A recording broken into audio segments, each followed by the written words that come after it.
not enough people in Israel really understand what Judea and Samaria is. You're living in Tel Aviv, you're living in Petach Tikva, or wherever you're living, Rishon LeZion. I mean, you just don't go there, right? And you just read about it. It's so, even though it's so close by, it's just foreign to you. And unfortunately, a lot of people don't have the biblical history to really understand how precious this is to who we are. And I'll give you an example. I met once, recently with a secular Israeli, brilliant guy, entrepreneur, very wealthy. And we ended up, after talking a little business, we talked politics. And I asked him what he thought about Judea and Samaria, and he said to me, look, it doesn't really mean much to me. I haven't been there since I was in the army. Like you say, I don't want to rule over these people. I don't want to send my kids to fight for this land. Right. And I said to him, well, do you believe in God? And he said, look, my parents are Holocaust survivors. I'm not really sure what I believe in. I said, well, let's pick a place, So we pick a place. I said, let's pick Shiloh. Do you know what happened in Shiloh? And he says, no. And I tell him about the fact that this is where Joshua brought the Jewish nation, after he brought them across the Jordan River into the land of Israel, 7 years in Gilgal, and then, 369 years in Shiloh. Shiloh was the Jerusalem of Israel before there was a Jerusalem. Right. It's where the tabernacle rested. It's where Samuel the prophet was one of the greatest prophets in Jewish history. It's where Hannah taught the world how to pray. And he says, what do you mean, taught the world how to pray? I tell him the story about how, until then people were making sacrifices, and she wanted a child, and she poured out her heart to God. The high priest, Eli, thought she was drunk. And, I finished all this discussion about Shiloh, and I said to him, okay, look, I'm not an Israeli citizen, you are. What do you want to do? You want to keep it, or you want to leave it? Just tell me. It's not my choice, it's your choice. Understand, if you leave it, it's gone. Palestinians want nothing more than to destroy the connection of the Jewish people to their biblical homeland. So it's gone. Just like Kever Yosef, they're trying to destroy every day in Area A. So what's your thing? He goes, well, we have to keep it. I said, what do you mean? You're an atheist, you're a secular, because we have to keep it. I said, why not? Why? What's so important about it? He says, look, it's who we are. It's who we are. It's our DNA. It's our Jewish DNA. It's the stories that, kept us together for 3,000 years. It's why we're here today, and all the other biblical nations are gone. And we have to keep it. I said, well, I can make this argument about 20 other places. He goes, we have to keep it all.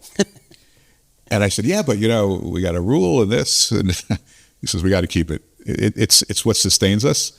And I didn't understand it until... That argument can be made over and over again to secular Israelis, and it's not being made. It's just not being made. And, my second point, and then I'd like to hear a comment on both, is we can't force this on 50% or more of the country that's not ready for it. I mean, this is a lift. I mean, it is a process. It could involve, on the worst case, I hope it doesn't, but it could involve, some diplomatic, rough spots. There could be countries that don't want to do business with Israel. It could hurt the country in terms of their exports. Who knows? I hope not. I hope that we can make the case and have it accepted across the world, because it really is the best outcome from any perspective.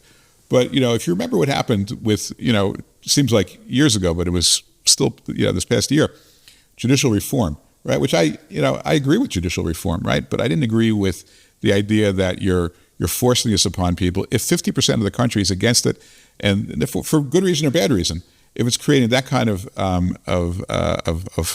internal dissent, keep trying, keep trying. Well, for something like this, which I believe is way more important than judicial reform, I'd love to get to a point where 3/4 of the country says, we agree. We're willing to fight for this. We're willing to stand with this. We're willing to take whatever the risk. This is the future of the Jewish people. And that one conversation I had with that one guy needs to get repeated over and over and over again. And if it takes a few years, let it take a few years. I mean, once we announce, when I say we, once the government of Israel says, look, this is our trajectory, this is where we're going, and everything we do going forward is going to be towards this goal, which will include, by the way, bringing in money to improve the infrastructure of the Palestinian communities, improving the healthcare, improving the hospitals, obviously improving and ultimately controlling the education, because we can't have the education continuing where it goes now. People are taught to hate Jews. That, I think, with that trajectory, and if the government continues to move, I don't care if it takes 3 years, 5 years, or 10 years, but that's the way we have to move. And I'd love to hear your thoughts on all of that. Well, first thing I want to say, Ambassador Friedman, that was a very inspiring story. And that story itself, as you said, needs to be repeated, but that needs to be a policy. We need to say, to repeat that story, it's not you going around and you know. I can only do this, one person at a time, right? Yeah. It's one Jewish state. It can't be just one David Friedman. You know, we need to tell that story. And your story is instructive because it's really about narratives that exist inside our heads. And sadly, a lot of Jews and Israelis are simply ignorant of their narrative. And when you tell them, they're like, wow, I didn't know that. And they're fed kind of diseducation and fear. And so therefore they just don't know their stuff. And when they do know it, they're connected to it.